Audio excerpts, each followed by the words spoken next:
l'époque où les fruits de la science menacent de mettre fin à toute vie humaine, où le capitalisme moribond semble capable de tout emporter avec lui, nous nous trouvons plus à même de vouloir découvrir les origines ultimes de ce cauchemar.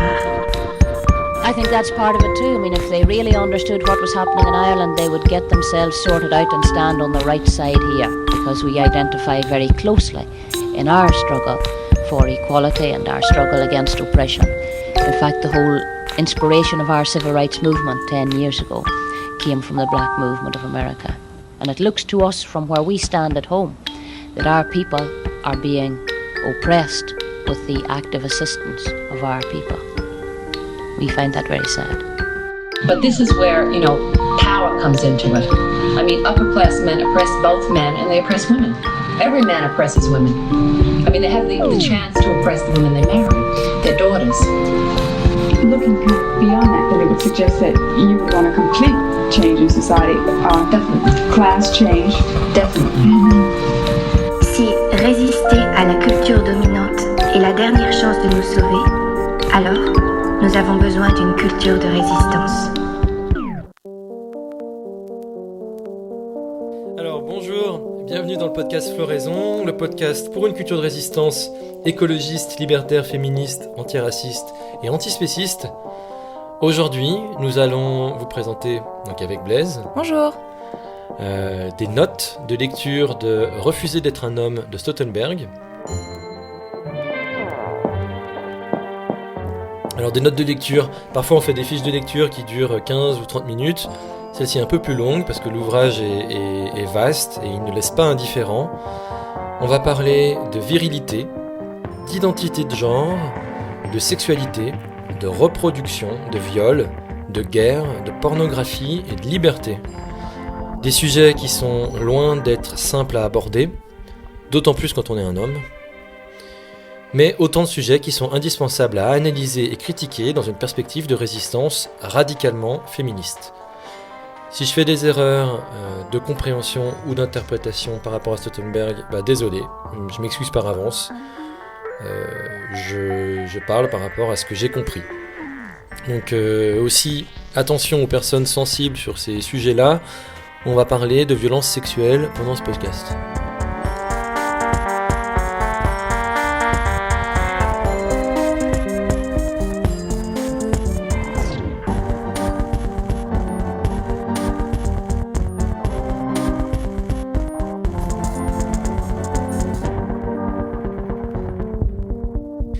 À propos du livre, Refuser d'être un homme pour en finir avec la virilité est un essai de John Staudenberg publié en 1989.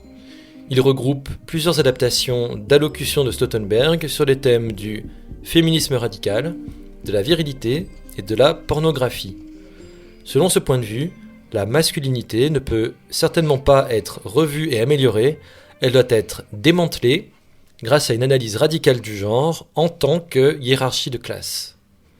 Un homme peut-il parler de féminisme ? Eh bien, comme le rappelle Christine Delphi en avant-propos, la libération des opprimés doit être l'œuvre de celle-ci et ceux-ci. Quand les hommes interviennent dans les groupes féministes, cela a trop souvent pour effet de reproduire le privilège masculin. Et, finalement, les hommes exercent leur pouvoir dans les lieux qui ont pour but de le contester. Bref, ils ne sont vraiment pas les bienvenus.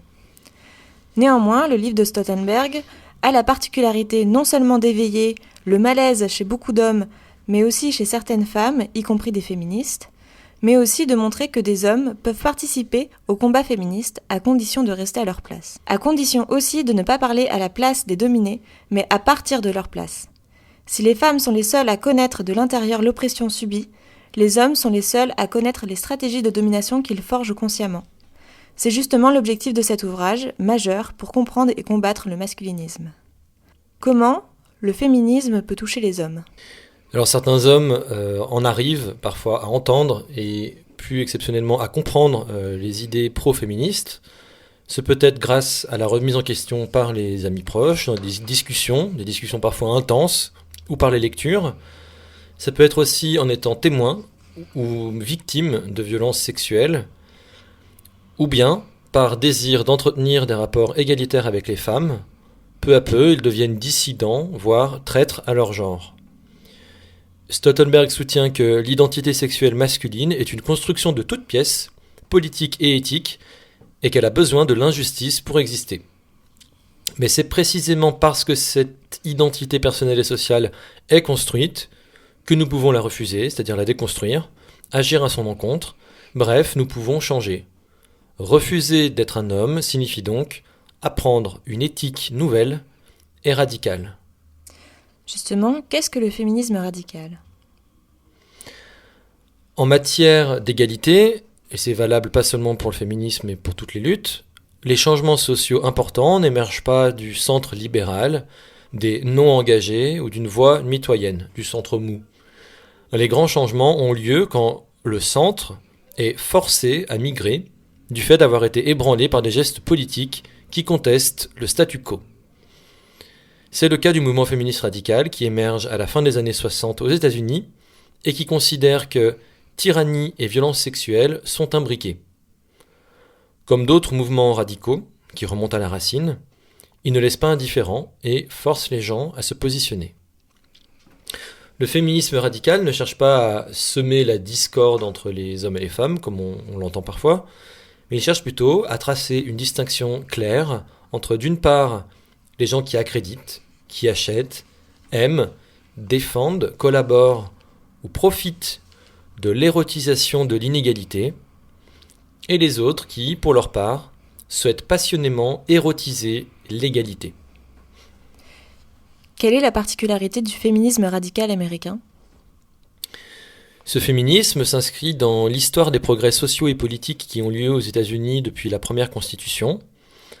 À la différence d'autres traditions féministes qui apparaissent ailleurs et qui sont parfois sur la base d'analyse économique de l'oppression, la particularité du féminisme radical américain, c'est qu'il prend racine dans le projet éthique égalitaire issu du mouvement pour les droits civiques des Noirs.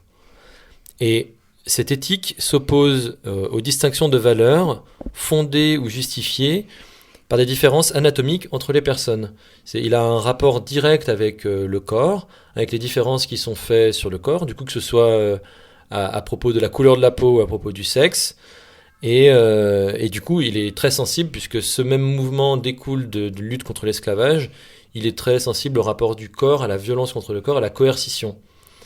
Et du coup, ce féminisme analyse cette violence contre les corps comme pilier de la domination. Il compare d'ailleurs les fabricants de pornographie à des négriers de l'ère technologique, dans une tradition héritée des propriétaires d'esclaves. Le principe d'égalité y est central. Voilà pourquoi il s'oppose si frontalement à la domination masculine et à la violence sexuelle.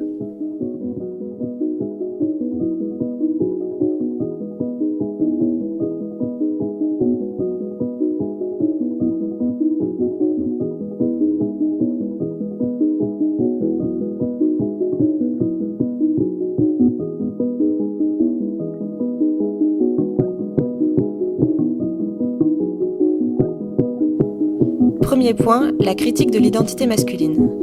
Qu'est-ce que l'identité sexuelle ? L'identité sexuelle, c'est une idée, c'est une croyance forte en l'existence de la virilité et du coup de la féminité, et qu'il faut être soit homme, soit femme. Pourquoi et comment cette identité a-t-elle une emprise sur nous ? Cette identité, c'est un petit peu comme une paire de lunettes devant nos yeux qui déforme notre perception de la réalité et de notre vécu. Nous voyons, nous ressentons et nous apprenons les choses en fonction d'elles.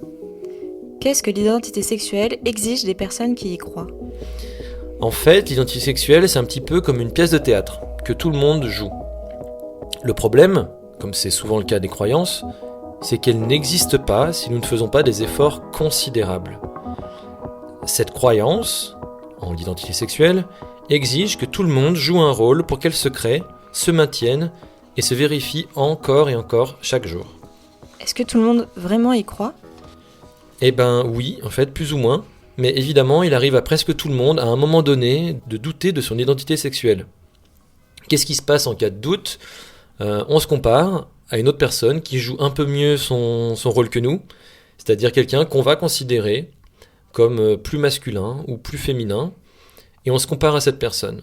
Et on se dit, bon, voilà en gros qu'est-ce que c'est quelqu'un de vraiment masculin. On connaît tous, en tant qu'homme, on connaît tous quelqu'un qui est l'idéal de la masculinité. Et en fait, cet acte de se comparer en permanence à ça renforce l'idée qu'il est possible en fait d'être un vrai homme, que ça existe. Un vrai homme et une vraie femme, ça existe. Est-ce que l'identité sexuelle est biologique ? Alors, effectivement, il y a des théories qui expliquent et justifient les comportements masculins par la biologie. C'est bien pratique. Ça revient en fait à expliquer que des gens qui sont nés avec une identité masculine naturelle et que ces personnes en fait, en conséquence, ont des comportements masculins. Ah oui, ce serait un peu comme dire si un homme est violent, c'est à cause de ses hormones ou de l'anatomie de son cerveau. Ou encore, si un homme refuse de faire la vaisselle, c'est pour des raisons génétiques. C'est dans leur ADN. C'est des théories évidemment essentialistes qui justifient le statu quo, qui justifient l'existant. En réalité, en fait, c'est l'inverse qui se passe. Certains actes sont considérés comme masculins, c'est-à-dire que on les accepte socialement quand ils viennent d'un homme, mais pas quand ils viennent d'une femme. Et plus les hommes ont des comportements masculins, plus ils créent l'illusion que la virilité est quelque chose d'inné et de naturel. Ils confirment l'existence de la réalité. Pour reprendre l'exemple de la vaisselle, c'est justement en refusant de faire les tâches ménagères que les hommes montrent qu'ils sont différents et que l'identité sexuelle est quelque chose de réel. Du coup, peut-on dire que les hommes virils sont des comédiens ? Non seulement ils sont des comédiens, mais ils sont des très bons comédiens. Ils suivent en fait une règle de la comédie, du jeu d'acteur qui a été découvert dans l'Antiquité, notamment quand on veut jouer un méchant. Pas facile de jouer un méchant. Du coup, comment fait-on ? En fait, on se convainc que ce qu'on fait est juste. Voilà, peu importe l'opinion des autres. Ce qu'on fait est juste. On respecte rigoureusement l'ensemble des comportements appropriés pour l'acteur, en l'occurrence pour un homme, pour le rôle d'un homme. Et troisièmement, on croit fortement en sa propre cohérence personnelle.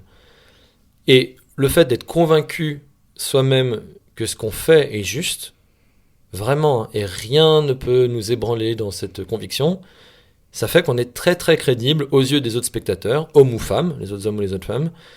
Et du coup, ça fait aussi qu'en tant qu'homme, on s'attend logiquement à obtenir absolument tout ce qu'on veut. Comment se construit l'identité masculine ? Du coup, là, Stauffenberg, il est un peu fort, mais pourquoi pas, allons-y. Il dit l'identité sexuelle masculine, elle se construit un peu comme les nazis ont construit la race aryenne, grâce à la force et grâce à la violence. Qu'ont fait les nazis ? Ils ont sélectionné des traits physiques existants, comme par exemple les cheveux blonds, les yeux bleus, et ils s'en sont servis pour construire socialement une race. Grâce à ces traits physiques, ils ont catégorisé, donc ils ont classé, infériorisé, et puis ils ont exterminé les gens définis comme non-aryens. Ainsi, certaines personnes donc, qui avaient ces caractères biologiques, des yeux bleus ou des cheveux blonds, ont pu s'identifier à la race aryenne et lui donner une existence politique. Eh bien, l'identité masculine se construit un peu de la même manière. On trouve dans la nature des caractères biologiques, comme par exemple des pénis, du sperme, des prostates. La classe masculine se construit en sélectionnant ces traits physiques pour en faire une identité politique qui ne s'affirme qu'au moyen d'actes, de force et de terrorisme sexuel. Grâce à la violence, certaines personnes ont le sentiment personnel d'appartenir à cette classe. À la naissance, on réalise un tri. Les personnes nées avec un pénis sont réparties dans la catégorie hommes, et ces personnes doivent constamment s'efforcer de se comporter de façon masculine. On les encourage évidemment, puisque plus ils se comportent de façon masculine, plus ils sont valorisés socialement, et du coup plus ils renforcent leur sentiment d'appartenir à la classe des hommes, et plus la pièce de théâtre est crédible. Comment les hommes se sentent hommes ? Alors on se sent homme à la fois grâce à des sentiments et grâce à des actes. La sexualité en particulier aide à créer le genre homme, ce sentiment qu'on est un homme, un vrai homme. Le coït, la pénétration avec un pénis, c'est un très bon exemple. Car ici, il s'agit à la fois d'accomplir un acte particulier et de ressentir au même moment à quelle identité sexuelle on appartient. Baiser comme un homme permet de se sentir plus viril qu'à d'autres moments. Pourquoi les hommes sont obsédés par leur pénis ? parce que les femmes n'en ont pas. Les hommes apprennent donc à se concentrer sur cet organe, et ça leur donne l'assurance de ne surtout pas être des femmes, et du coup d'être des hommes, puisque un homme se construit en opposition avec ce qui est censé être une femme. Ils apprennent à nier les sensations érotiques qu'un vrai homme n'est pas censé ressentir, et du coup pour se focaliser uniquement sur les sensations qui proviennent de la bite. Qu'est-ce que l'homophobie ? C'est un élément fondamental de la suprématie masculine. C'est le mépris pour les hommes qui ont des rapports sexuels avec d'autres hommes, parce qu'on imagine qu'ils sont traités comme des femmes. C'est le dégoût ressenti pour des hommes qui s'abaissent au niveau inférieur, celui des femmes. L'homophobie exprime donc la misogynie d'une société patriarcale. Comment l'homophobie protège les hommes ? En fait, les hommes, depuis tout petit, savent qu'ils sont dangereux. Dangereux les uns avec les autres, et dangereux surtout parce que, par rapport au harcèlement sexuel qu'ils font subir aux femmes. L'homophobie permet de se protéger de ça. Parce qu'en fait, elle réprime quand un homme est attiré sexuellement par un autre homme, justement pour ne pas subir, parce que les hommes savent très bien ce qu'ils font subir aux femmes, pour ne pas le subir eux-mêmes. Ils savent très bien ce qu'ils ne voudraient pas qu'on leur fasse. Donc l'homophobie sert à protéger collectivement, en tant que classe, les hommes des agressions sexuelles d'autres hommes. Quel point commun entre le genre et la race ? Stoltenberg fait référence aux travaux de Baldwin dans son livre, qui montre que la catégorie race est une construction sociale et que le genre se construit de la même façon. Une construction qui plonge au noyau, jusqu'au noyau où l'identité et le comportement se touchent, où le soi et la société font intersection. Bref, l'endroit où nous ressentons le plus profondément l'identité que nous croyons nôtre.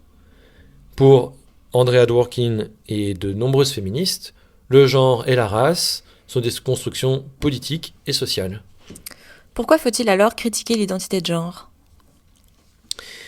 En fait, pour la même chose que Baldwin par rapport à la race, en fait, il dit, en fait, si vous, dans une interview célèbre, il dit si vous insistez pour être blanc, alors moi, j'ai pas d'autre choix que d'être noir. Et du coup, en fait, critiquer l'identité du dominant, c'est critiquer, en fait, l'existence même de la domination.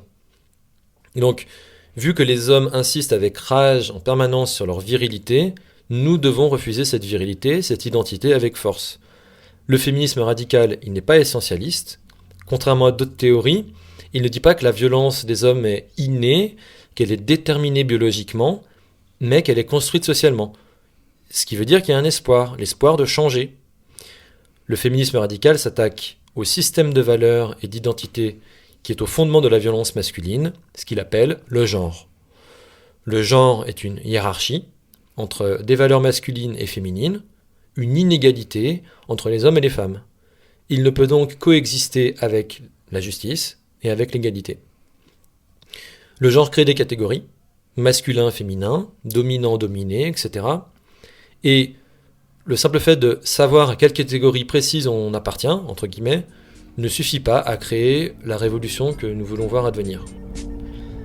Pour mettre un terme à la domination masculine, il faut mettre de côté le repli identitaire dans des catégories d'oppression, car ces catégories mêmes de genre sont structurelles à cette domination. Il faut plutôt s'attaquer révolutionnairement à l'identité masculine elle-même, l'identité du dominant.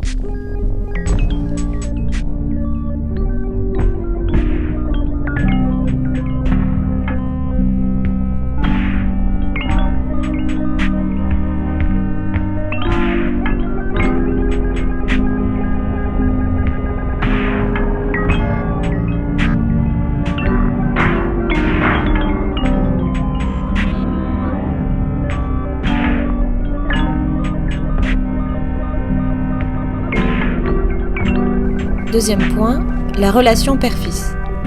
Pourquoi analyser la relation père-fils ? Pour comprendre comment on fabrique un père.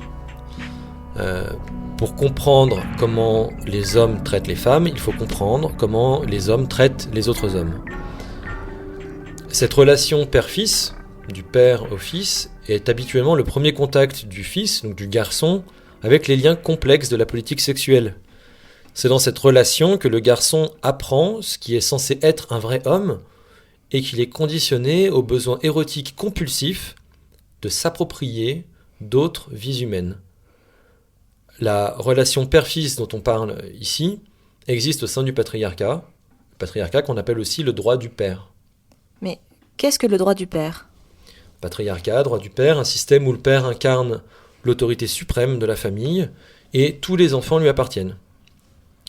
C'est fondamentalement un système de propriété, une possession littérale d'autres vies humaines, de leur travail, de leur volonté, de leur corps et de leur conscience, propriété totale. Ce système est légalisé par le droit patriarcal, il est incarné par l'érotisme phallique et il est justifié par la culture patriarcale. Ce charmant discours romantique, spirituel, émotionnel, psychologique, qui légitime la possession des femmes et d'enfants comme autant de biens, comme autant de propriétés. Le droit du père requiert une quantité remarquable de violence et de coercition pour s'imposer et se maintenir, ce qui va d'ailleurs à l'encontre des théories essentialistes, puisque ce système n'a rien de si naturel ou d'inhérent à la biologie humaine s'il a besoin d'autant de violence pour se maintenir. Les femmes, propriété des hommes. Dans les systèmes patriarcaux, il n'existe pas un moment dans la vie d'une femme où elle n'est pas définie juridiquement et socialement comme la propriété réelle ou potentielle d'un homme. Enfant, elle appartient au père jusqu'à ce qu'il donne sa fille en mariage.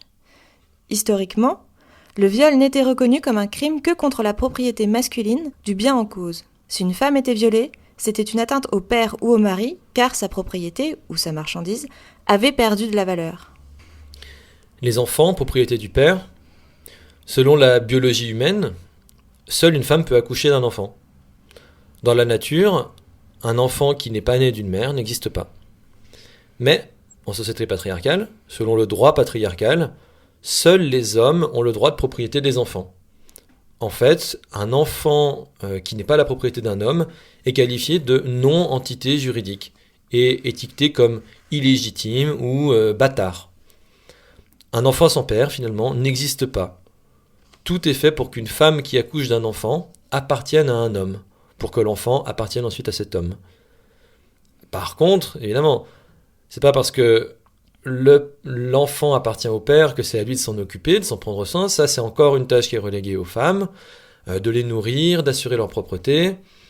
La femme fait les tâches ingrates, mais l'homme demeure juridiquement le propriétaire. Ce qu'on appelle aujourd'hui les litiges de garde d'enfants revient à tenter de résoudre une question profondément faussée, celle de déterminer qui possédera le temps et la compagnie de cet enfant, son affection, son allégeance, sans égard au travail de garde effectué jusqu'alors par la mère pour la vie de cet enfant, puisque ce travail découlait de l'appropriation initiale de cette femme par le père. Jusqu'où s'étend le droit du père ? Il s'étend jusque partout, jusqu'à même des êtres qui ne sont pas encore nés. Le père a un droit de propriété sur le fœtus. Aux États-Unis, au moment où Staudenberg écrit, dans bien des États où l'avortement a été décriminalisé, les femmes doivent encore obtenir le consentement du plus proche parent masculin. À quel point sommes-nous soumis au droit du père ? Tous les systèmes économiques conçus par les hommes, qu'il s'agisse du capitalisme, du communisme ou du socialisme, ont pour fonction de défendre la propriété masculine du corps et du travail des femmes. Tous les systèmes de croyances religieuses institués par les hommes ont pour fonction de déshumaniser la mère. Tous les systèmes psychologiques théorisés par les hommes ont pour fonction de valider la propriété masculine de la naissance. Toutes les institutions de la culture, dominantes, dont l'État, l'université, la médecine, le mariage et la famille nucléaire, servent d'instruments à l'appropriation masculine d'autres vies. D'où vient le droit du père ? Alors les origines, on ne sait pas trop. Elles sont inaccessibles. C'est perdu dans la préhistoire de la civilisation. Ce qui ne veut pas dire qu'il n'y a pas eu un début au patriarcat, mais en tout cas, on ne sait pas dire exactement quand est-ce que ça commence. Nous savons une chose, c'est que la propriété masculine du corps des femmes a précédé l'histoire écrite, et que les femmes ont été les premières esclaves, et que leur corps a été le premier capital. Quelque chose qu'on peut supposer, c'est que les êtres humains masculins ont inventé le pouvoir de propriété avant même de comprendre comment une femme pouvait tomber enceinte, c'est-à-dire avant même de comprendre ça, pour justement occulter le mystère de l'accouchement, posséder les vies, et Une fois que ce droit, en fait, cette propriété masculine a été propagée dans le monde, elle n'a plus connu de bornes. Comment fabrique-t-on un père ? Comment fabrique-t-on un père ? On commence tout petit. Pour construire la mentalité d'un dominant, c'est-à-dire de quelqu'un qui va être propriétaire du corps des autres, d'abord, il faut que ce soit socialement autorisé. Sinon, c'est bizarre. Mais en plus, il faut conditionner les hommes par un truc très très fort, grâce à l'érotisme.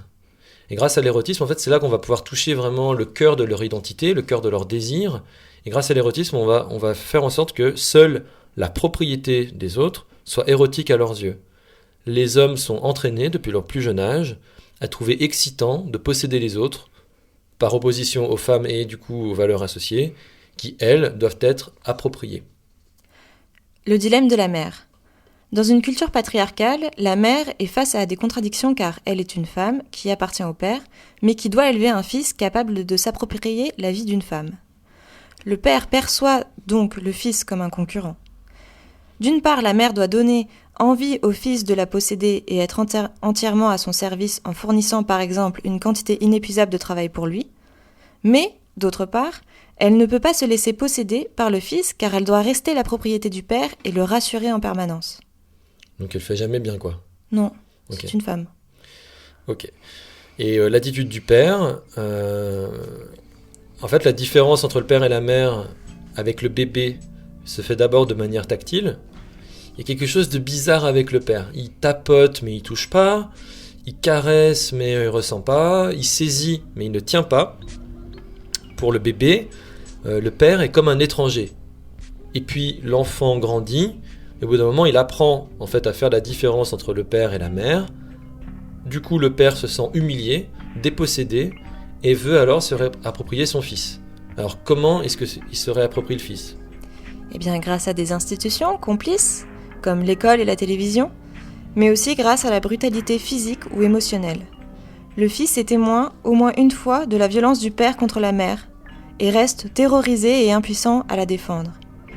Il est ensuite lui-même victime de la colère du père au moins une fois, par exemple avec une punition totalement disproportionnée. Et il se demande comment sa mère a pu laisser faire ça. Il ne lui fait plus confiance et il appartient maintenant au père pour le reste de sa vie. Comment le fils interprète la violence du père ?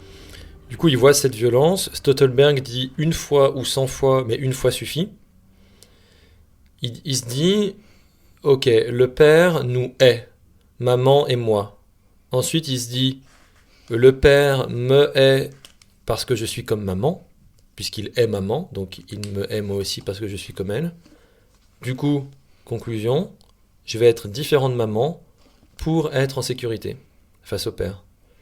À cause de la menace constante de la colère du père, le fils va tout faire pour abandonner l'identification sensorielle à sa mère. Comment le fils devient un homme ? Eh ben, en s'opposant à la mère. C'est comme ça qu'il apprend. Il s'en dissocie et même, il devient insensible. Stoltenberg parle de trahison. Le fils reproduit la brutalité pour y échapper lui-même. Son érotisme va se concentrer sur ce qui le différencie de maman, ce petit organe qu'on appelle le pénis. Il trahit la mère en s'éloignant de l'érotisme du soin, de la sensation partagée. Son identité masculine sera maintenant définie par le père contre la mère. La relation père-fils est un hommage à l'identité phallique.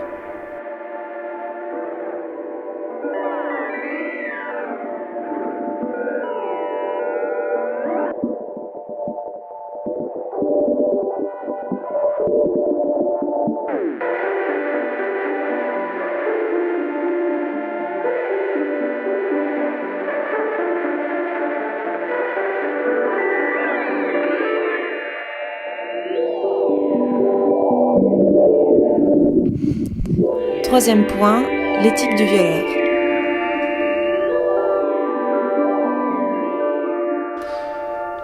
L'identité sexuelle est une croyance qui amène avec elle une éthique. Donc, qu'est-ce qu'une éthique ? C'est un système de valeurs. Évidemment, ce système de valeurs de l'identité masculine, il est rarement questionné. Pourquoi ? Parce que, évidemment, il faut faire comme s'il n'existait pas.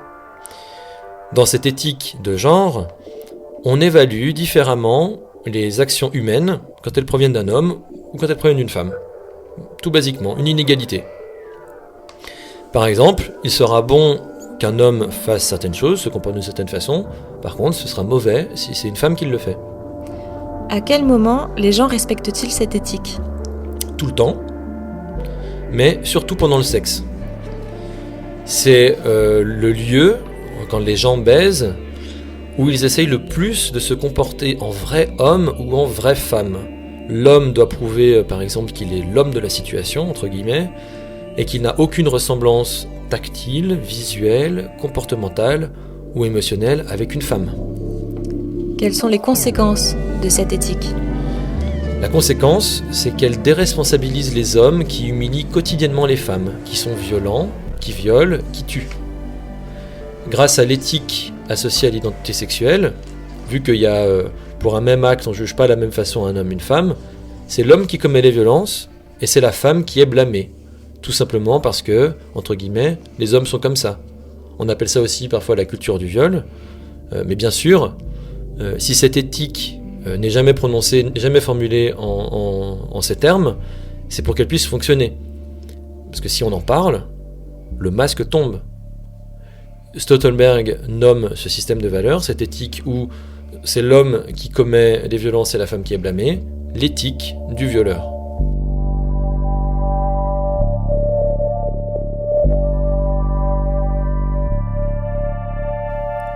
Pourquoi parler de l'éthique du violeur ?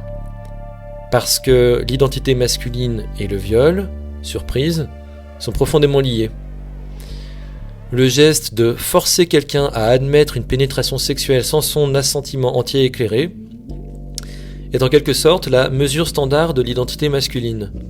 L'auteur dit que le viol est la note fondamentale, le là. Il donne le là des comportements masculins. Dans l'éthique du violeur, c'est la personne à qui on fait l'acte qui est perçue comme responsable. Par exemple, on dit « elle s'est faite violer ». C'est toujours la faute de la victime. Et cette inversion de la responsabilité morale est caractéristique des actes considérés comme masculins. Que disent les violeurs ? Ne me force pas à te faire mal. Comme si c'était les femmes qui provoquaient le viol, et puis même au fond, elles aiment ça. Mais quelles sont les conséquences pour les victimes de viol ? Elles se disent « Après tout, ce sont des hommes, ils ne peuvent pas s'en empêcher ». Il y a une espèce d'écrasement de l'identité morale de la victime par l'éthique du violeur. Elles s'imaginent être responsables, que c'est de leur faute si elles sont violées. Celui qui viole, pour sa part, se perçoit comme plus vital et plus réel. Souvent, les violeurs nous disent qu'ils se sont sentis mieux après que le viol lui-même avait été stimulant, excitant, agréable et divertissant. Parfois, les hommes regrettent après coup d'avoir été violents. Ils s'excusent, disent pardon, je regrette. Est-ce que ça, c'est pas finalement contradictoire avec l'identité masculine s'ils prennent connaissance de ça ? Certes, les hommes ont besoin d'être violents pour paraître masculins, mais il y a une chose cruciale dont ils ont aussi besoin, c'est de toujours conserver le soutien d'une déférence et d'une soumission féminine. L'homme doit avoir une femme où il ne sait pas qu'il est un homme. Voilà pourquoi les hommes demandent pardon, pour piéger et retenir une femme qui voudrait lui échapper. Ce n'est pas un hasard si l'identité sexuelle féminine comporte la charité, la miséricorde, l'abnégation. Il faut que la femme pardonne pour que sa subordination à l'éthique du violeur soit maintenue. Pourquoi les hommes sont-ils si excités par le viol ? Certains d'entre nous qui ont un pénis trouvent sexy de contraindre quelqu'un à baiser contre son gré. Certains vont même jusqu'à croire que les personnes sans pénis souhaitent être violées. Pourquoi ça ? Car violer donne le sentiment d'être réellement un homme, de ressentir vraiment l'identité masculine comme réelle, d'en faire partie. Du coup, ça donne l'impression d'exister pour les hommes. Parce qu'on dit que les vrais hommes sont agressifs au lit, les vrais hommes deviennent cruels au lit, les vrais hommes utilisent leur pénis comme une arme au lit. Ce genre de sexe, violent, sans consentement, le viol, nous donne l'impression d'être quelqu'un de puissant et transforme l'autre personne en quelqu'un d'impuissant. C'est ce genre de sexe qui nous donne l'impression d'être dangereux, de tout contrôler, comme si on était en guerre contre un ennemi, et qu'en étant suffisamment cruel contre les femmes, on va gagner. Alors que si l'on faiblit, on perdra sa virilité, et donc on n'existe plus.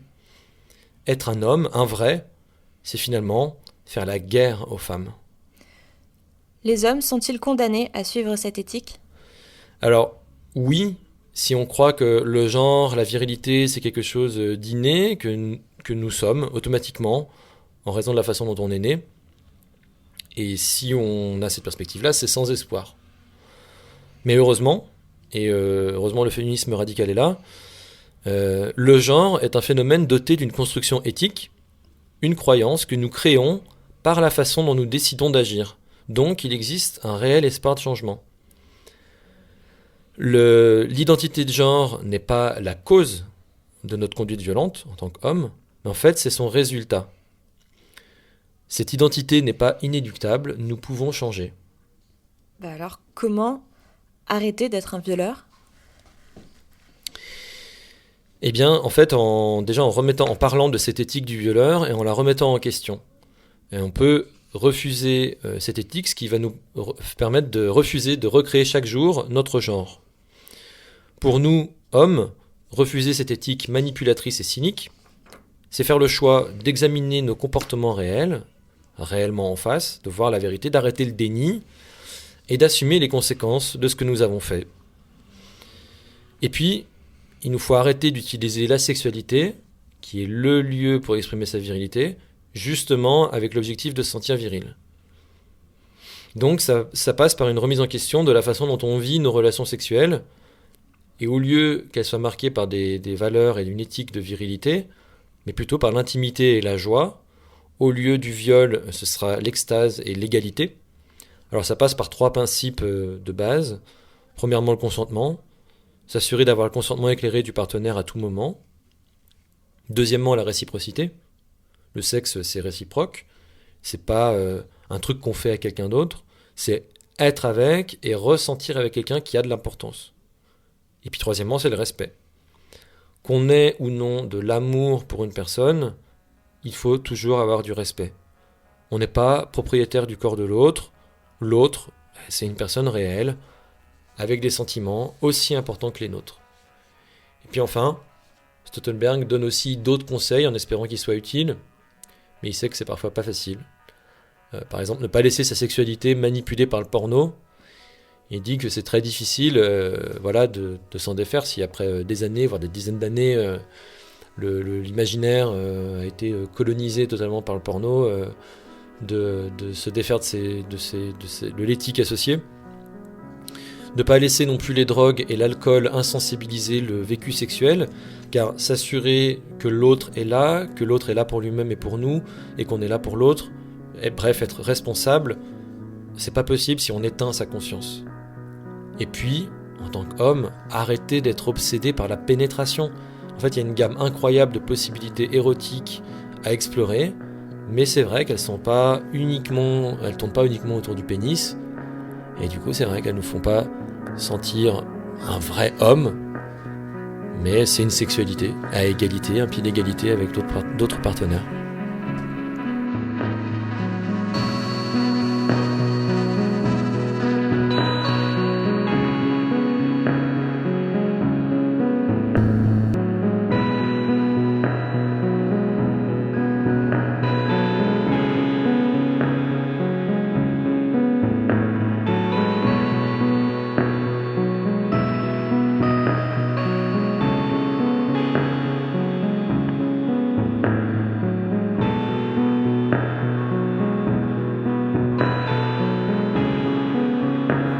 Quatrième point, les hommes contrôlent la vie, la question de l'avortement.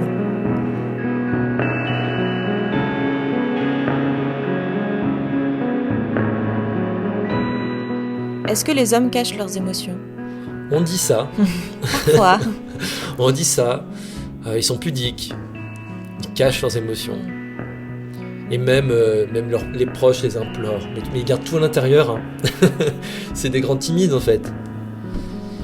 C'est ce qu'on dit.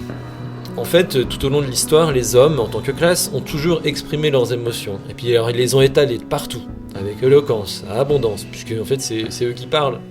Ils étaient tellement étalé ces émotions qu'ils en ont fait des religions. Les hommes ont exprimé leurs émotions à propos des femmes, mais pas seulement, à propos de la richesse, de la possession, du territoire. Ils ont transformé ces émotions en loi et en état-nation, en armée, en bombe, en psychiatrie. En fait, ce qui se passe, c'est que les hommes ont tellement institutionnalisé leurs émotions à travers l'histoire qu'ils n'ont en général pas besoin de les exprimer, c'est pas la peine, puisque les institutions et l'ordre existant le font à leur place. Mais alors, quelles émotions expriment aujourd'hui les hommes ? C'est compliqué aujourd'hui, parce qu'il y a des féministes. Et, Zut alors. Ils vivent mal le fait que ces femmes veulent pas, de moins en moins, entretenir leurs illusions de grandeur. Ce qu'ils veulent, c'est garder le contrôle sur la vie. Et du coup, la réappropriation des capacités reproductives des femmes et des féministes, notamment à propos du droit à l'avortement, la réaction des hommes en tant que classe, c'est une lutte acharnée pour maintenir sous contrôle masculin les capacités procréatrices des femmes. C'est une des émotions exprimées aujourd'hui par les hommes. Comment est-ce qu'ils empêchent aux femmes de contrôler leur procréation ? Ils le font de façon explicite, par exemple en supprimant les budgets pour les recherches sur la contraception ou encore pour les avortements, ce qui interdit l'avortement pour une certaine catégorie de femmes, notamment les plus pauvres, ou encore en pénalisant même l'avortement. Et ils le font de façon plus secrète, grâce à l'apathie. Certains hommes vont se dire favorables à l'autonomie des femmes sur les questions de la contraception ou de l'avortement, mais ils ne vont pas en faire une de leurs priorités, de leur activisme politique. En somme, ils restent passifs. Et du coup, pourquoi les hommes font ça ? C'est une émotion masculine collective rancunière et punitive. En fait, les hommes expriment entre autres la peur que les femmes cessent de soutenir leur identité sexuelle, finalement la peur que la masculinité disparaisse, qu'ils ne soient plus des hommes. Quelle est la mentalité masculine par rapport à l'avortement ? Alors là, Stoltenberg cite une enquête qui a été menée sur des jeunes hommes en 1977 sur la contraception. C'était des jeunes hommes âgés de 15 à 19 ans. Au début, l'enquête, en fait, c'était pour des hommes un peu plus âgés, mais c'était très très difficile d'avoir des hommes qui acceptent de venir. Juste, ils ne voulaient pas, ça ne les intéressait pas. Même en leur offrant, il me semble que c'était de la nourriture et même des films porno, ils ne voulaient pas venir.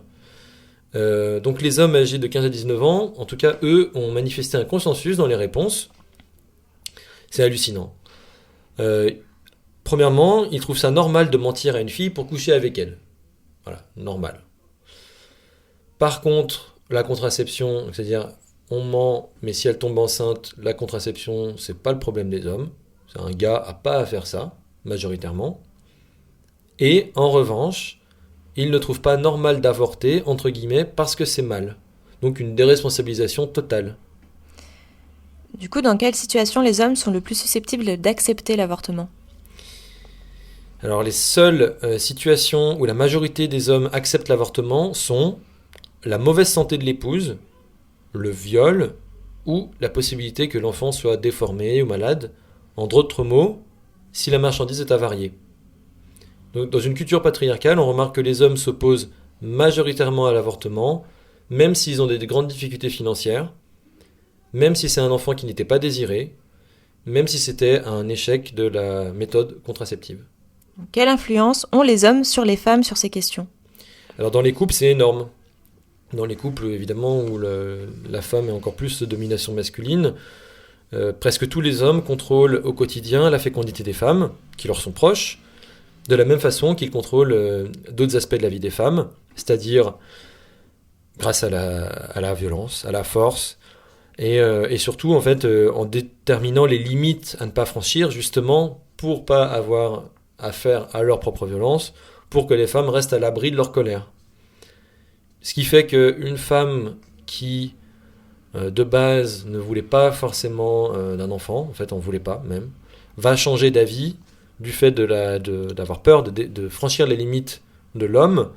Et elle se dit finalement, je préfère les cris d'un enfant, même s'il n'est pas désiré, plutôt qu'un cri du mari, parce que les cris du mari font plus peur. Le fœtus est un pénis. Dans une certaine vision moderne d'une mythologie, oui, le fœtus est un pénis, c'est-à-dire que c'est une personne à part entière. Les hommes, quand ils veulent contrôler la capacité des femmes à se reproduire, ils pensent qu'en fait leur sperme éjaculé, en fait c'est une extension d'eux-mêmes, quoi. C'est encore une extension à la fois symbolique et matérielle de leur propre pénis, c'est encore eux-mêmes. Et en fait, le fait de considérer le fœtus comme une personne, c'est quelque chose d'intéressant. Parce que dans une culture patriarcale, qui est réellement une personne authentique ?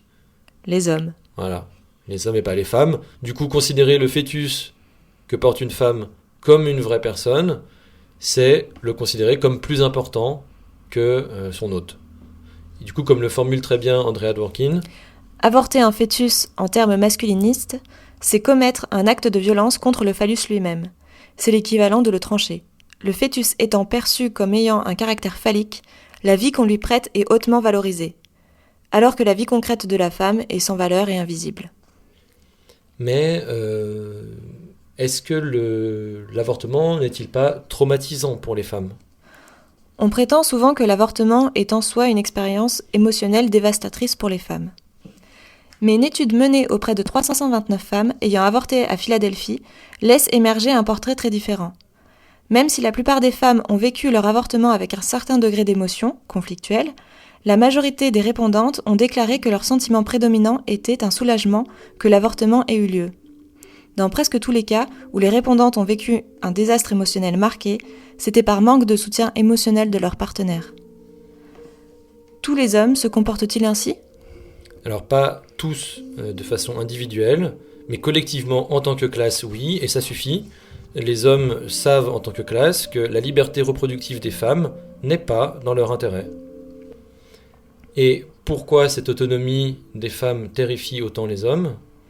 Les hommes, en tant que classe, savent que leur avantage social, culturel et économique sur et contre les femmes dépend absolument du maintien de la grossesse non voulue, de la gestation non voulue, de l'accouchement non voulu et du soin non voulu des enfants.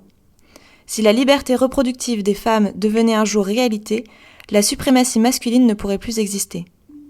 Il s'agit donc d'une menace à leurs propres privilèges.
Cinquième point, les hommes contrôlent la mort, critique féministe de la guerre.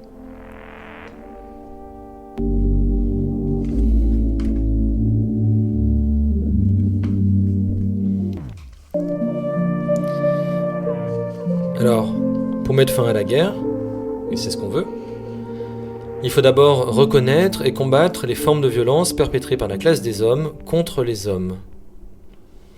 La guerre et l'armement ont tout à voir avec la violence sexuelle masculine.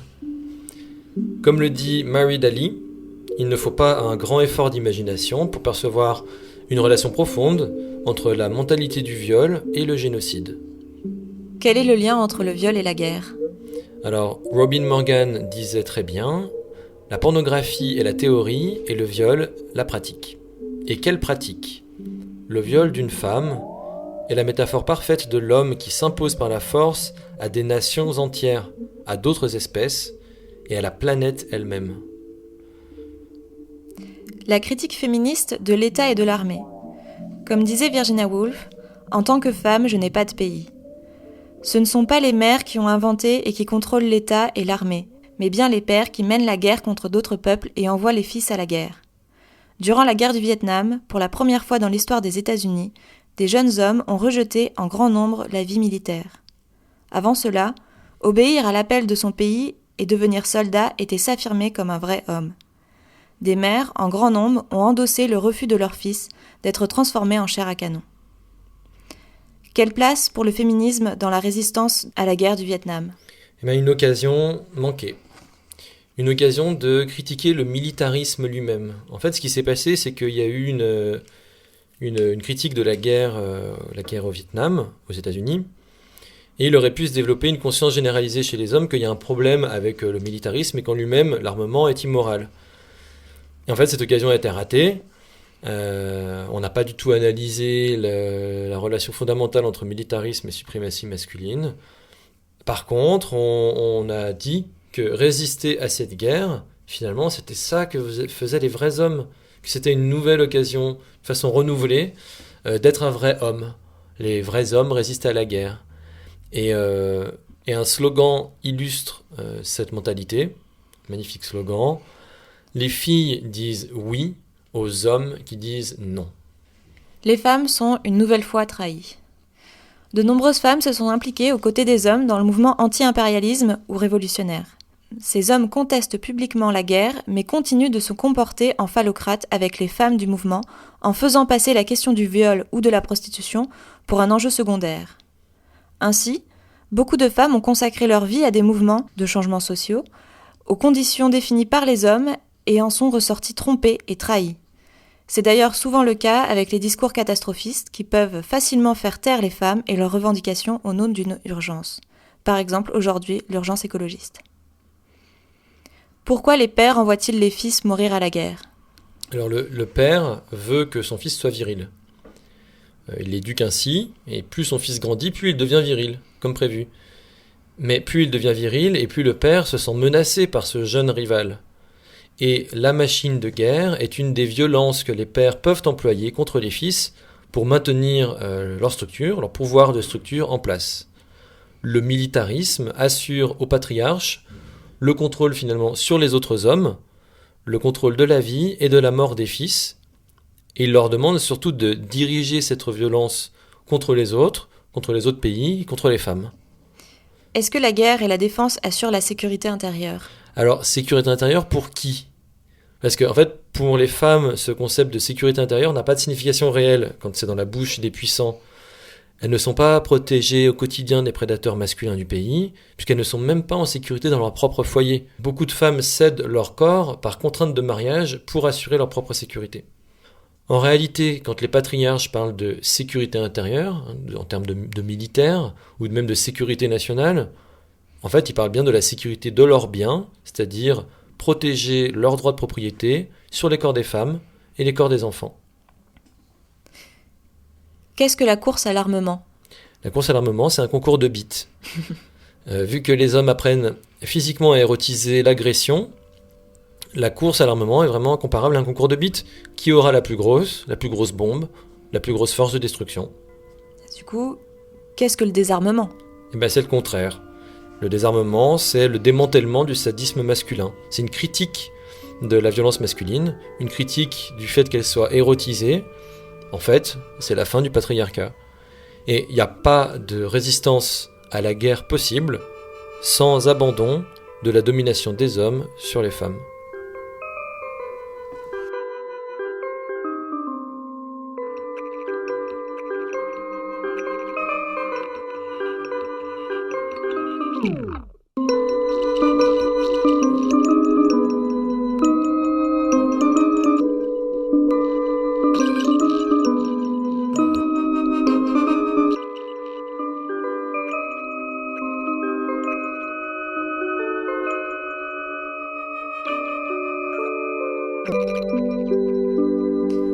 Sixième point, la libération sexuelle.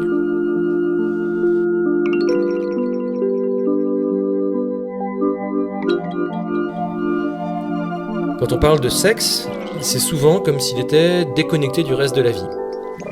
Comme si la façon dont on agit au lit et la façon dont on agit en général étaient deux sphères distinctes. Du coup, un homme peut brutaliser, humilier, blesser quelqu'un en privé pour son plaisir sexuel, et puis sortir de sa chambre de torture et continuer sa vie comme si de rien n'était. Non seulement on en vient à penser que ce que font deux adultes consentants dans une pièce ne regarde que ces deux personnes, mais même encore pire, que ça ne concerne même pas ces deux personnes elles-mêmes.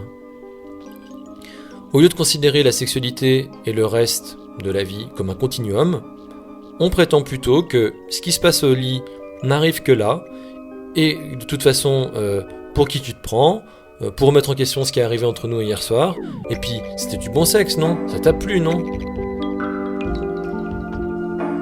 Les anciens interdits du langage sur le sexe.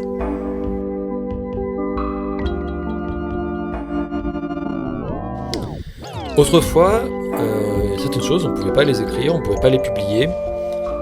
Je cite certaines choses qu'on ne pouvait pas publier. « Tiens, connasse, prends ta punition », gronda-t-il en faisant tournoyer le fouet au-dessus de sa tête pour ensuite l'abattre sur mes fesses. « Prends-la, chienne, prends bien ta punition, espèce de salope. » Le fouet s'abattit sur mes cuisses et je hurlais dans la poigne exquise d'une douleur qui me brûlait d'une passion merveilleuse. Il fit claquer une nouvelle fois l'instrument vicieux contre mes jambes, riant de manière presque sauvage à chaque coup. « Oh mon Dieu, Martin, oui, oui !» gémissais-je, me tordant, m'offrant à son attaque. « Encore, Martin, frappe-moi encore, j'aime ça, j'en veux, plus fort, plus fort, plus fort !»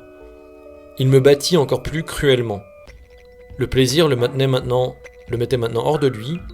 Il éprouvait un délice cruel et vicieux à faire pleuvoir les coups sur moi.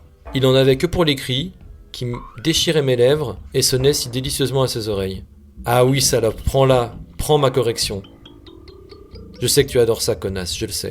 Ça, c'est dans Slave Girls en 1978. Il y avait d'autres phrases aussi qu'on ne pouvait pas prononcer, qu'on ne pouvait pas écrire. C'était ça. « Ta gueule, espèce de garce !» criai-je. « Ah, ça fait mal, hein? C'est toi qui l'as voulu, non ?» Je la tenais solidement. Je me soulevais un peu plus pour l'enfoncer jusqu'à la garde et je poussais. Je crus que sa matrice allait craquer. Puis je lâchai tout, droit dans cette chair béante et baveuse. Elle se convulsa. Elle délirait de plaisir et de douleur. Puis ses jambes glissèrent de mes épaules et vinrent heurter le sol avec un bruit mat. Et elle resta allongée là, comme morte, baisée pour le compte, out. Ça c'est Miller en 1968. Mais qui s'est battu pour autoriser ce genre de langage?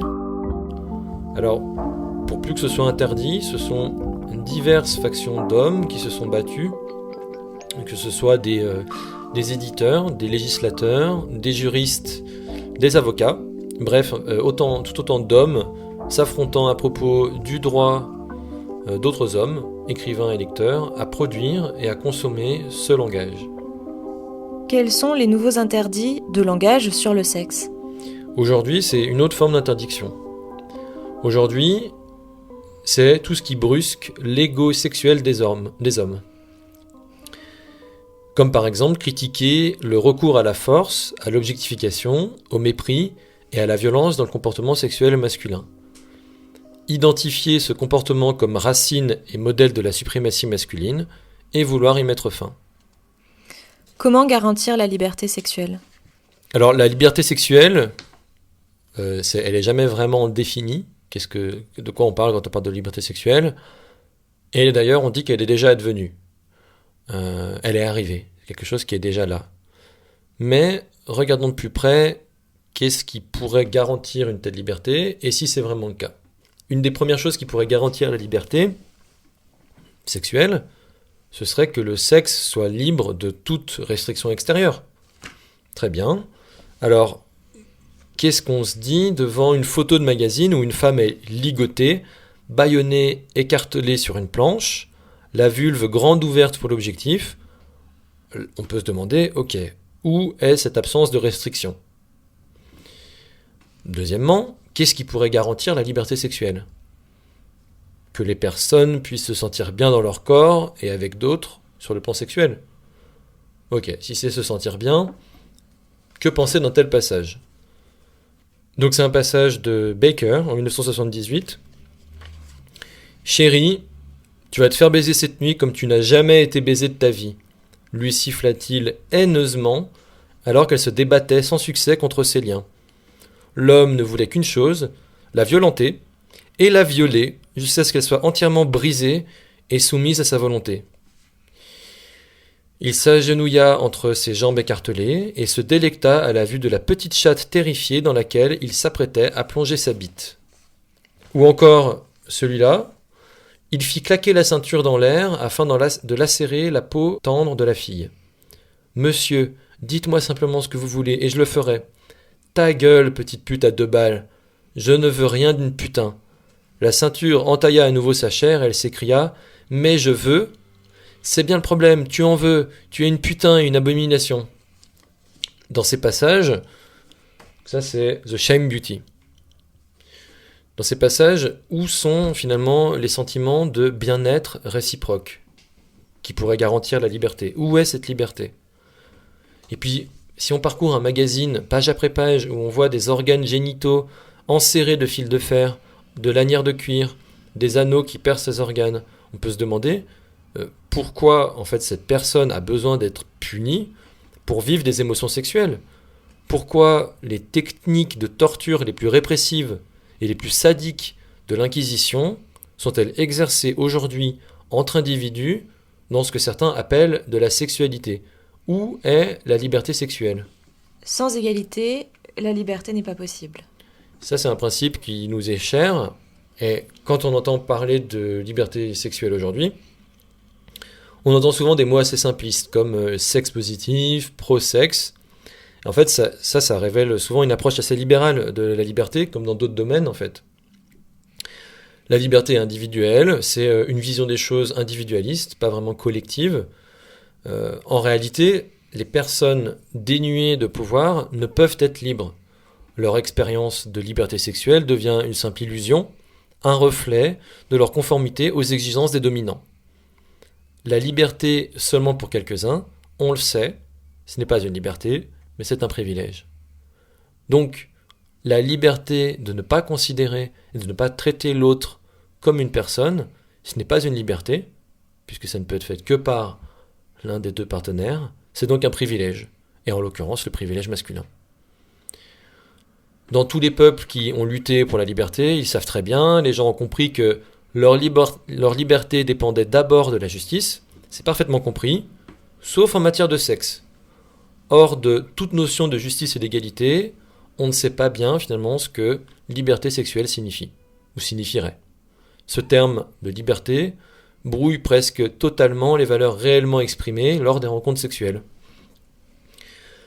Pour poser, si on désire réellement la libération sexuelle, eh bien, il faut la considérer dans le contexte politique actuel, qui est une structure sociale qui est essentiellement celle de la suprématie masculine.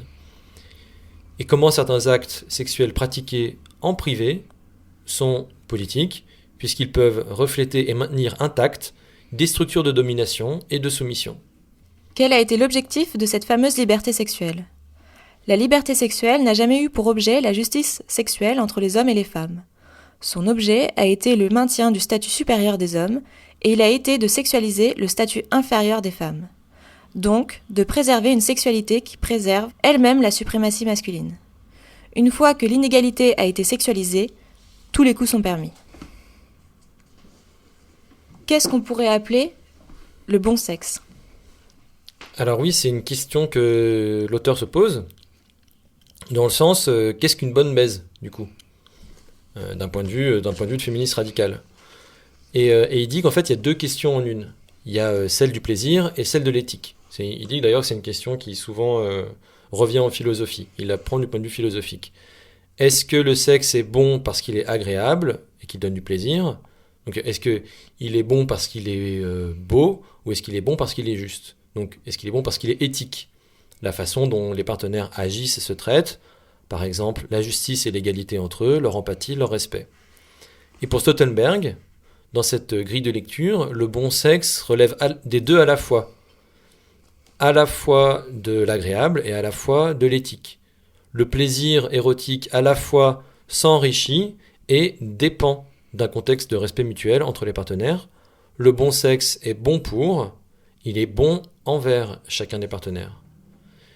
Pourquoi est-ce que cette question du bon sexe, de la bonne baise, est politique ? Parce qu'elle exige de se pencher sur les inégalités de pouvoir, par exemple le genre, la race, la classe, l'âge. C'est une question exigeante car elle porte sur le lien entre la structure sociale et l'acte sexuel examiné. Deux personnes ne vont pas juger de la même façon si le sexe est bon selon leur rapport au pouvoir et à la domination.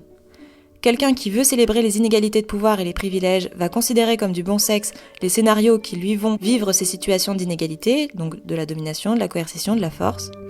En revanche, quelqu'un ayant fait le choix de résister activement à ce statu quo trouvera du sexe bon dans la mesure où l'acte sexuel habilite également les deux partenaires.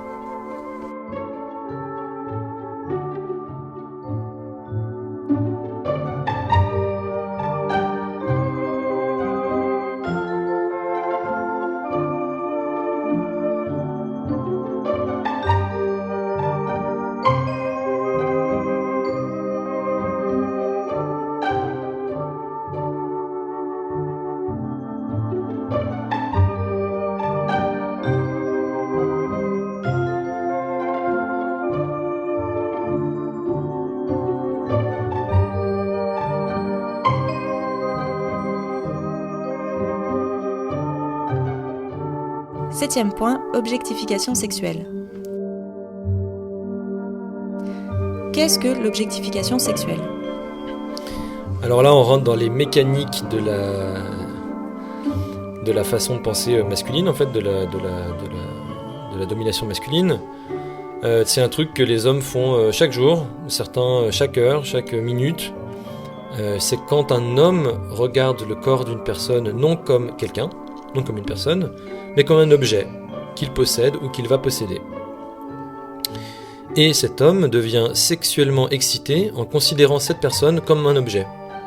Alors ça peut se produire un peu partout, dans la rue, quand un homme fixe le corps d'une inconnue jusqu'à avoir envie d'un rapport sexuel avec elle, ou bien quand un homme regarde ou imagine du porno, des corps, des organes génitaux, donc des morceaux de corps, qui semblent disponibles, accessibles, et il se masturbe en même temps.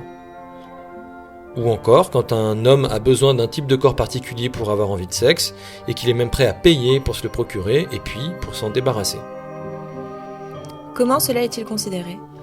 Tout le monde n'a pas le même regard sur l'objectification, des points de vue différents, des tabous aussi qui évoluent, par exemple, sur ce qu'on a le droit d'objectifier et ce qu'on n'a pas le droit d'objectifier. Donc il y aurait certains types de corps qu'on n'aurait pas le droit d'objectifier, d'autres qu'on aurait le droit, certaines parties du corps, là c'est bien, là c'est mal, les croyances, la classe des personnes avec lesquelles, par exemple, c'est pas bien d'objectifier des pauvres ou des riches, enfin, voilà. Toutes sortes d'actes sexuels qui seront moins bien considérés que d'autres. Mais dans tous les cas, une chose est sûre, c'est que l'objectification sexuelle en elle-même est considérée comme la norme de la sexualité masculine. Elle est perçue comme ordinaire, normale, comme une façon naturelle et même saine de regarder d'autres personnes. Certains hommes sont même si obsédés par l'objectification qu'ils organisent une bonne part de leur vie en fonction pour être suffisamment souvent excités. Comment les hommes évitent la question de l'objectification ? De manière générale, la sexualité masculine est relativement à l'abri de toute évaluation éthique, mais si besoin, il est possible d'évacuer facilement la question. Par exemple, en disant que c'est un phénomène biologique neutre, comme si l'objectification était une fonction évolutionnaire de l'espèce humaine ou une expression même de leur ADN. On peut aussi dire qu'il s'agit simplement d'une réaction, comme si le véritable responsable de l'acte était quelqu'un ou quelque chose d'autre.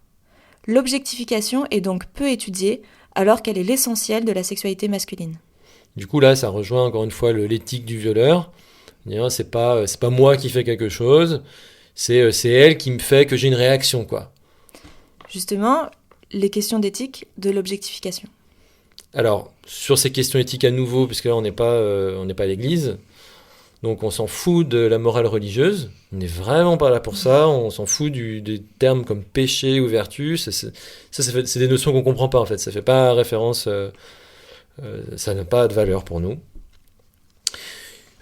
Poser la signification éthique de l'objectification, de quoi s'agit-il ? C'est identifier qu'il s'agit d'un acte qu'une personne fait à une autre.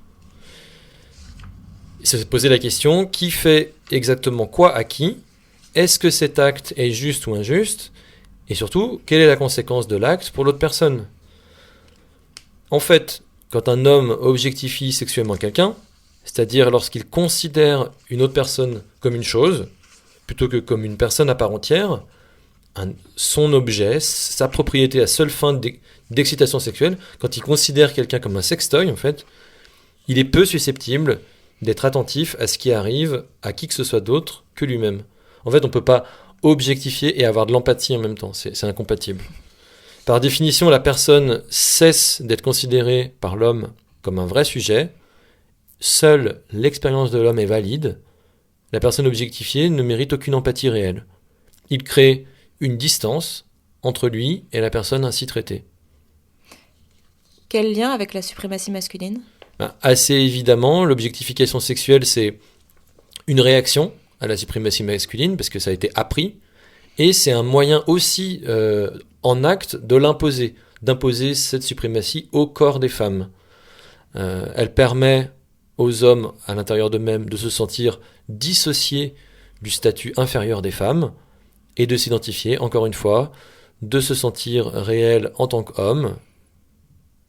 Et du coup, quelles sont les questions, puisqu'on parle d'éthique et des conséquences, quelles sont les conséquences pour les femmes ? Pour bien des femmes, l'objectification sexuelle masculine constitue un prélude à la violence.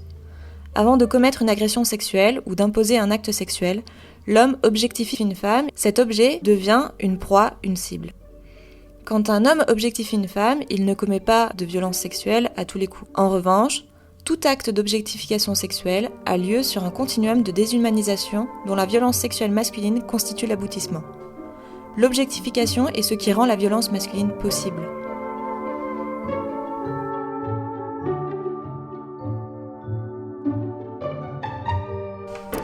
Huitième point, la pornographie. Qu'est-ce que le porno ? Le porno. On a parlé d'objectification sexuelle. On a parlé du pire de l'objectification sexuelle. Le porno, c'est l'industrie et le commerce de l'objectification sexuelle. En tant que, par rapport au blog Floraison, on critique souvent l'industrie et le commerce. Faire industrie et commerce du pire, c'est le pire du pire. La caméra est devenue à la fois le médium et la métaphore de l'objectification sexuelle. Une personne réelle est concrètement transformée en une image. Cette image sera copiée, vendue à des millions d'hommes en tant que marchandise. Pour qu'ils puissent avoir une relation sexuelle, ils ont du sexe avec un objet. Le porno fonctionne justement en permettant aux hommes de ne pas ressentir d'empathie pour la personne objectifiée. On exagère à peine en qualifiant cela de nécrophilie de masse. Nécrophilie puisqu'en fait la personne représentée n'est pas vivante, elle est immobile, comme morte. En tout cas, elle ne peut plus refuser quoi que ce soit. Les femmes objectifiées sont souvent représentées dans des positions lascives, d'extase, d'accessibilité, même d'absence de vie en quelque sorte. L'objet sexuel n'a plus de volonté autonome, c'est un genre de mort cérébrale. Pourquoi les hommes aiment le porno ? Parce que un homme a besoin de penser avec sa bite pour se sentir homme, parce qu'il n'est pas une femme. Et grâce au porno, l'homme peut être excité tout le temps, sur commande. Les hommes détestent ne pas avoir envie de baiser parce qu'ils croient, c'est une croyance sociale, qu'ils devraient avoir envie de baiser tout le temps, même quand ils n'ont pas vraiment envie. Les hommes aiment le porno parce que le porno les aide à se mentir à eux-mêmes. Ces images se gravent sur nos rétines, sur nos cerveaux. Elles reflètent, elles influencent ce que les hommes pensent être du bon sexe. C'est une industrie qui est vouée à convaincre les gens qui ont un pénis que les gens qui n'en ont pas sont des salopes qui ne veulent qu'être violés et avilis, où les hommes se voient comme des machines à baiser et voient les femmes comme des objets décérébrés à entuber. Pourquoi est-ce que le porno n'est pas neutre ? parce que la caméra est un outil qui peut transmettre certaines choses plus que d'autres. Instrument d'objectification par excellence, la caméra peut représenter facilement les performances extérieures. Mais elle illustrera difficilement l'échange d'émotions entre deux personnes à ce moment, les valeurs de chacune, les liens entre cette rencontre sexuelle et le reste de leur vie, etc. Quelles conséquences pour la représentation du bon sexe ? Ce que la caméra donne à voir, le film, devient la norme de bon sexe pour un homme. Encore plus si il y a accès dès son plus jeune âge.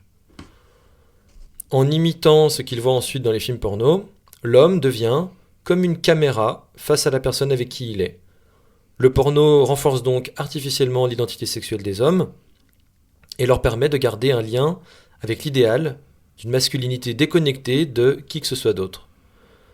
Puis, trop habitués à baiser comme des caméras, les hommes deviennent incapables de reconnaître du bon sexe, selon les termes de Staudenberg, s'ils n'y perçoivent aucune domination implicite. Pourquoi alors des féministes étudient le porno de façon critique ? La pornographie est comme une fenêtre sur la socialisation à ce qu'on appelle la sexualité masculine. Si la pornographie ment à propos des femmes, elle dit la vérité à propos des hommes. On y voit ce dont ont besoin les hommes, en tant que classe, pour se sentir réels. Elle est même la source d'information la plus fiable sur le masculinisme. D'ailleurs, quand on regarde le top des recherches de Pornhub de l'année, horrible. Voilà, qu'est-ce qu'on a en France ? On a beurette, étudiante, Rape, teen, rape, inceste. Adèle Haenel quand elle Ah raconte oui. quand elle a subi des agressions, top recherche, Adèle Haenel. Les hommes veulent voir. Ça dit la vérité sur les hommes. Du coup, qu'est-ce qu'on y découvre sur la sexualité des hommes ? Eh ben, que du bonheur. Les classiques de l'identité sexuelle masculine. Dépendance à la force, à la coercition. Érotisation de la haine raciale. Oui, parce que si en plus il n'y avait pas le racisme qui s'y mélangeait, ce serait pas drôle. Du coup, en France, c'est beurette. Mépris des femmes. Obsession du pénis, de la pénétration. Et les inégalités et la violence sont sexy. Quel lien entre pornographie et suprématie masculine ? La pornographie, c'est le mode d'emploi. Elle nous montre les gestes qui imposent le pouvoir sur un autre corps. C'est pas juste un fantasme, hein, c'est vraiment des corps qui sont en jeu. La pornographie érotise la suprématie masculine, elle l'institutionnalise. C'est une institution. Tout comme la ségrégation institutionnalise la suprématie blanche. C'est à la fois une pratique qui incarne une idéologie de supériorité biologique, et c'est une institution qui exprime et instaure cette idéologie. La pornographie fait vivre la hiérarchie, la haine, le terrorisme et l'inégalité comme du sexe. La pornographie rend le sexisme sexy. Pourquoi s'intéresser au porno gay ? Mais encore une fois, comme un sujet d'étude, puisque certes, tous les hommes n'apprécient pas le porno gay, mais c'est pas ce qui nous intéresse ici. Le porno gay ne nous apprend pas seulement des choses sur les hommes gays, mais sur la masculinité en général, sur ce que les hommes croient que les autres hommes vivent quand ils ont du bon sexe. Que nous apprend le porno gay sur les hommes ? Eh ben, comme presque tous les films porno, en fait, ils mettent en scène une sexualité qui n'a pas de passé, pas d'avenir, pas de présent. Donc il n'y a pas d'histoire, il n'y a pas d'engagement, il n'y a pas d'émotion. La caméra, elle est obsédée par le pénis, par ce qui lui arrive, hein, c'est le sujet principal. Un pénis qui entre dans un trou, qui en ressort. Le pénis, il est toujours en érection, il faut surtout pas qu'il débande, et pour qu'on soit bien sûr qu'il éprouve des sensations. C'est important. La seule chose qui paraît, c'est l'activité de la bite, son statut en temps réel. Le porno gay incarne le voyeurisme et l'égocentrisme sexuel auquel aspirent également les hommes hétéros. Quel rapport entre le porno gay et hétéro ? Alors, dans le porno gay, tout est représenté comme ostensiblement masculin, alors que dans le porno hétéro, la femme est montrée comme l'objet sexuel doté d'un besoin insatiable de subordination. Mais leur point commun, leur rapport, c'est que les deux dépeignent les mêmes valeurs. Prendre, utiliser, détourner, dominer.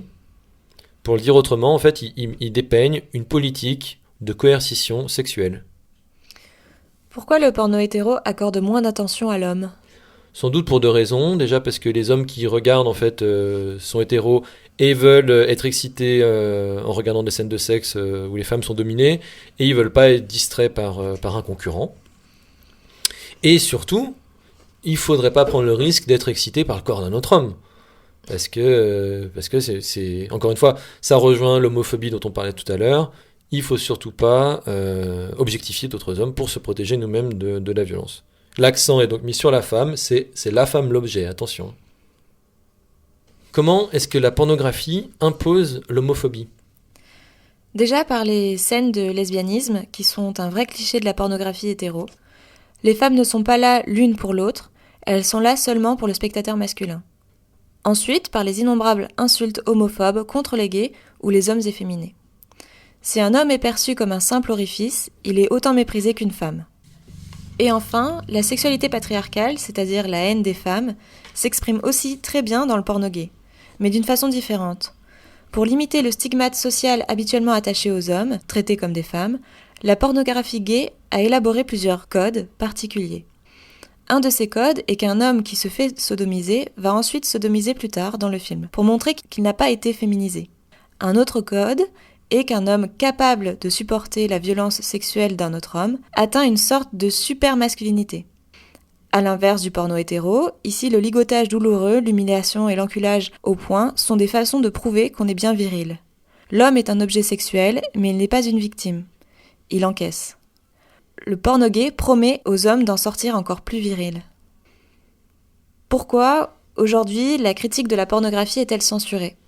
Stoltenberg pense que cette critique est censurée parce que l'industrie du porno et celles et ceux qui en font l'apologie savent que le porno existe parce qu'il alimente la sexualité de quelques hommes, et c'est un vilain petit secret. Parce que on parle des conséquences, on parle de l'objectif. Ces gens sont gênés d'admettre que le pire du matériel qu'ils produisent peut avoir l'effet d'exciter sexuellement des hommes et de nourrir leur appétit et leur violence. Ils ont peur que le mouvement féministe anti-pornographie constitue en fait une attaque contre la sexualité masculine. Et ils ont tout à fait raison. Le mouvement féministe anti-pornographie tient bel et bien les hommes responsables des conséquences réelles de leurs envies sexuelles pour les femmes.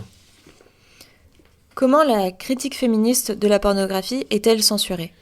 Alors il y a des arguments bingo utilisés par les pornographes et les éditeurs pour faire taire la critique.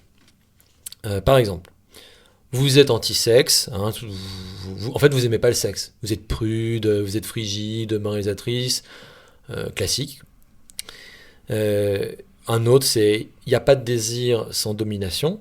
Celui-là on l'a entendu aussi, c'est même en fait il n'y a pas de désir sans différentiel de pouvoir. Super dans un projet libertaire et égalitaire. La pornographie, c'est pas la réalité, c'est de l'ordre du fantasme. C'est aussi comme si d'ailleurs les femmes filmées n'existait pas. Si vous critiquez le porno, vous êtes associé à l'extrême droite, donc vous êtes contre les femmes. Faites plutôt la promotion du bon porno féministe. Encore l'argument de la liberté d'expression, le porno c'est de l'art, et nous sommes pour la liberté d'expression. Et puis certaines femmes disent « Je suis une vraie femme, je veux être prise, j'aime le sexe agressif, alors fichez-moi la paix ».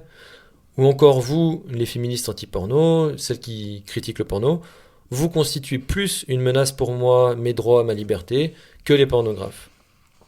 Mais la question, puisque ça fait partie de ces arguments, est-ce qu'on peut réaliser du porno éthique ?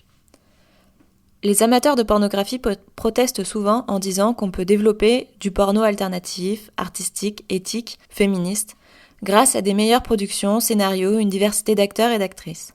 Bref, on pourrait réformer le porno et le rendre éthique en changeant la façon dont les films sont tournés. Pour l'auteur, Stoltenberg doute franchement que cela suffise. Pour lui, la solution est vraiment de changer le sexe lui-même. Du coup, comment communiquer sur le bon sexe ? Alors imaginons que le bon sexe soit possible, qu'il existe, c'est-à-dire des relations sexuelles empreintes de valeurs d'égalité, réciprocité, équité, communion, affection, intégrité physique, capacité égale de choix, et que tout en fusionnant ces valeurs, on puisse obtenir aussi une jouissance physique, des sensations intenses et une expressivité débordante. Donc admettons que ça existe, et que certaines personnes l'aient déjà ressenti, ce potentiel érotique, malgré le contexte actuel qui est défavorable. Comment ces personnes, qui voudraient du coup transmettre, donc faire peut-être du porno éthique, c'est-à-dire transmettre ces connaissances à d'autres, exprimer, montrer, communiquer, sans effectivement devoir coucher avec tout le monde.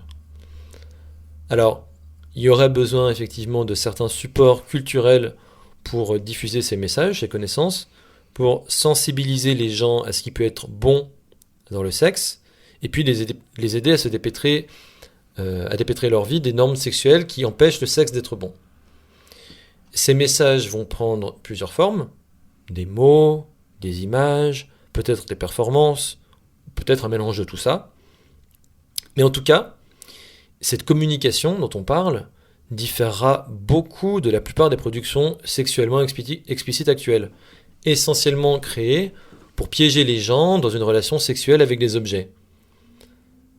Pour que les personnes apprennent à se considérer mutuellement comme des personnes entières et non comme des objets, des parties de corps, des biens de consommation, il est évident que le média approprié à une telle communication ne peut être lui-même produit et commercialisé sous forme d'objet à fonction sexuelle, comme c'est le cas d'un film porno.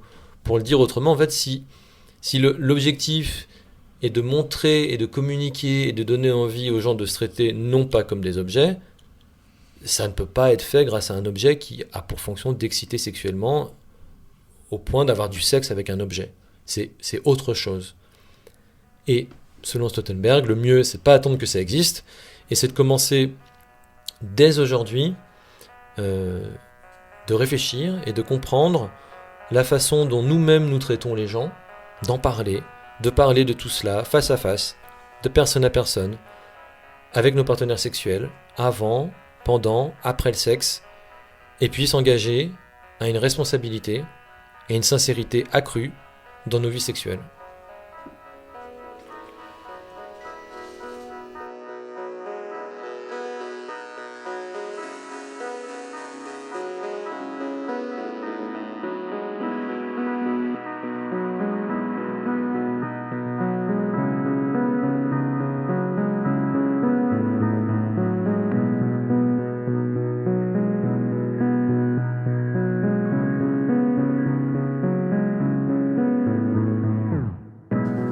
Du coup, il y a un 9e point qu'on n'aborde pas parce qu'on n'a pas le temps, et que si ça vous intéresse vraiment, c'est dans le livre. C'est la pornographie comme enjeu des droits civiques, avec ce qui s'est passé en 1983, avec une proposition juridique de Catherine McKinnon et d'Andrea Dworkin pour considérer la pornographie comme un enjeu des droits civiques. Il y a tout un passage sur l'essor du féminisme anti-pornographie. Présent dans l'article associé au podcast. Et les détails sur l'ordonnance, qu'est-ce qu'il y a dedans, comment ça fonctionne, et puis sa petite histoire. Voilà.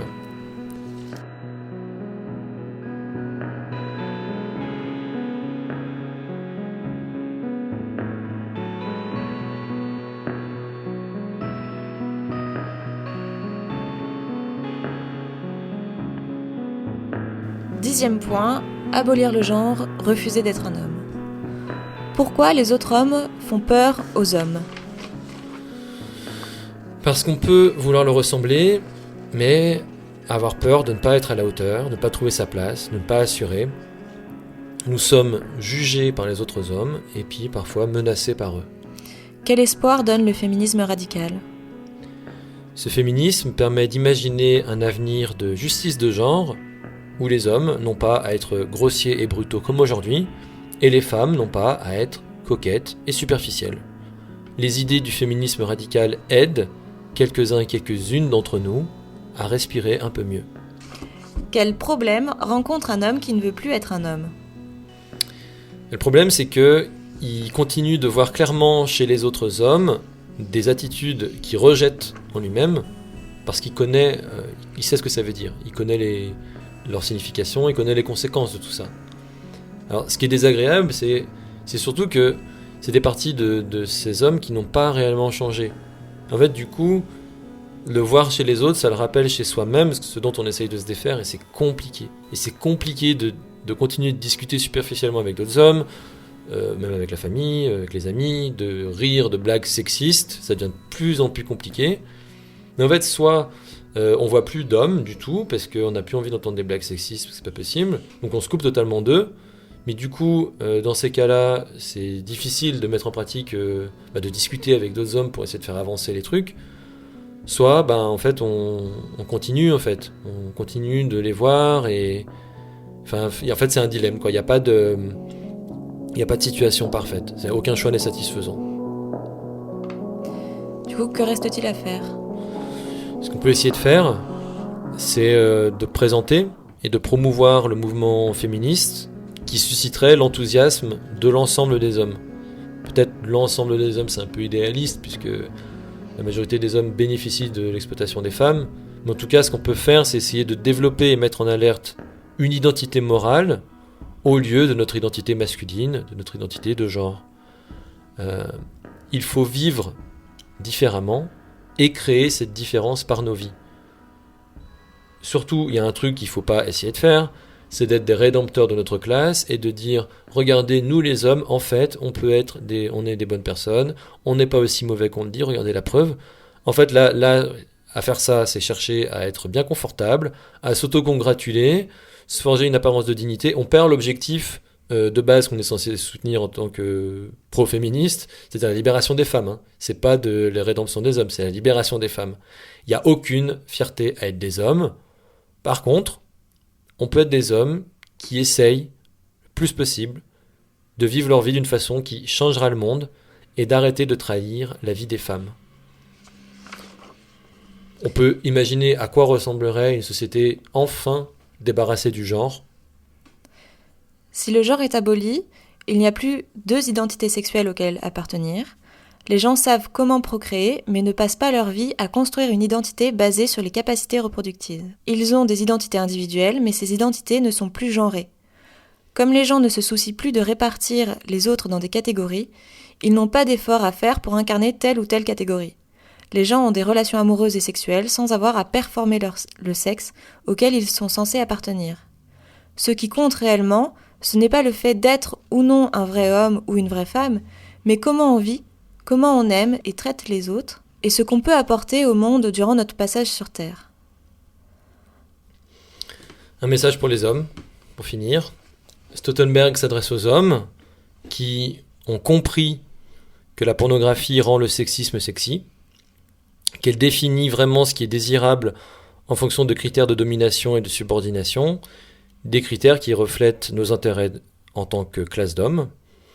Il s'adresse à ces hommes qui constatent le pouvoir qu'a la pornographie sur la vie des femmes, parce qu'elle peut nous amener à croire que les femmes sont par nature des putes, et que les femmes veulent être violées, et qu'elles méritent d'être punies. Staudenberg demande à ces hommes d'avoir pour projet de créer de véritables changements, de s'y mettre maintenant et d'agir. Rester tranquillement assis, c'est être le gardien du statu quo, alors que la pornographie est un enjeu politique radical qui nous concerne, qui concerne les hommes. Il n'y aura pas de liberté sexuelle tant qu'il n'y aura pas de justice et d'égalité. Ça concerne les femmes, mais ça concerne aussi les hommes. Pas de liberté sans égalité. À en croire la pornographie, il est impossible d'y arriver. À en croire le patriarcat, on ne devrait même pas vouloir essayer. Mais nous devons dire clairement aux hommes et à nos fils que si un homme prend son pied en avilissant des femmes, c'est inacceptable. Nous devons dire clairement aux marchands que s'ils monnaient le corps et la vie des femmes pour divertir les hommes et les faire consommer, c'est inacceptable. Comme disait Dworkin, que vaut la vie des femmes quand leur violence constitue un divertissement? Quand la simple réalité d'un pénis n'autorisera plus personne sur Terre à un pouvoir injuste sur la vie de quiconque, alors dans les faits, les hommes n'existeront plus. J'ose dire que je souhaite voir cet avenir réalisé.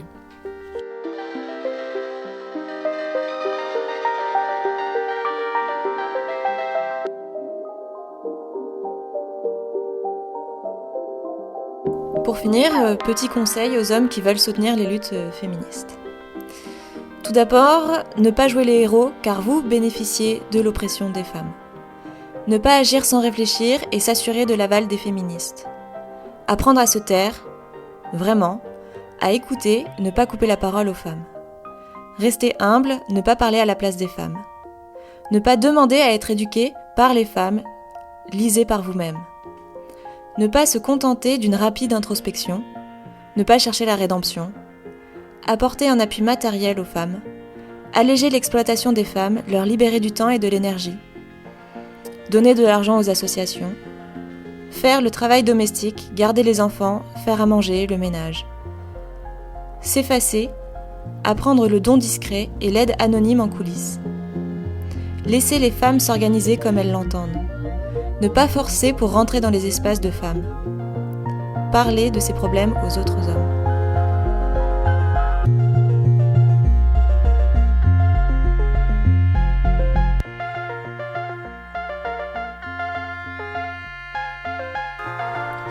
Merci d'avoir écouté ce podcast. Les notes de lecture de Refuser d'être un homme pour en finir avec la virilité de Staudenberg.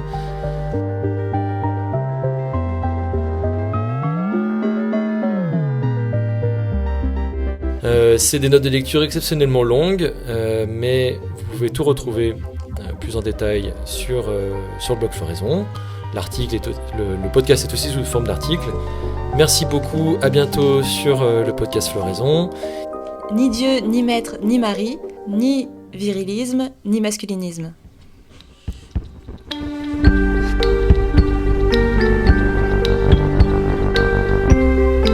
But when people fight, that is something. It does grab the attention, and it should, because it's real stuff. It isn't just this symbolic game of, oh, it makes me feel good, I have my sign and stuff. Well, I don't care about that. If it was not ineffective, I would much rather have a nice, polite, peaceful, nobody is put in danger, nobody gets hurt, no one gets arrested, nobody gets hit on the head by a cop, and not even a window is broken. Ideal, except it doesn't work that way. Il faut pas oublier que la première des violences, c'est celle que mon frère a subie. Aujourd'hui, la France est dans un délit de justice. On n'a pas le droit, on n'avait pas le droit de tuer mon petit frère. Mon frère n'avait pas le droit de mourir le jour de ses 24 ans. Ça fait 2 ans que mon frère a été tué. Les gendarmes n'ont toujours pas été mis en examen. C'est cette violence-là qu'il faut dénoncer. La violence appelle à la violence. Nous sommes devant les systèmes les plus puissants qui sont l'État et la justice, qui ont déclaré la guerre à la famille Traoré, qui ont fait des soldats malgré nous.